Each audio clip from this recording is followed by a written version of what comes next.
In this video, I'm gonna show you how you can download and install iTunes on your Windows computer or laptop.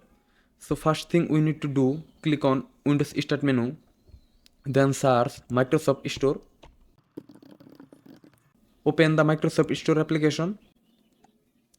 In the Microsoft Store search bar, search for iTunes.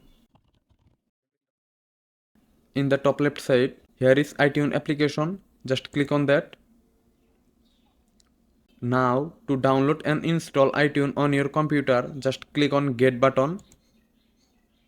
It will take few moments to download and install on your computer.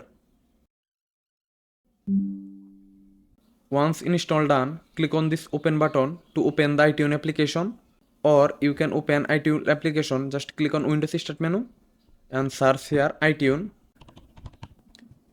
Just click on the application, click on agree. Now you can use iTunes application on your Windows computer.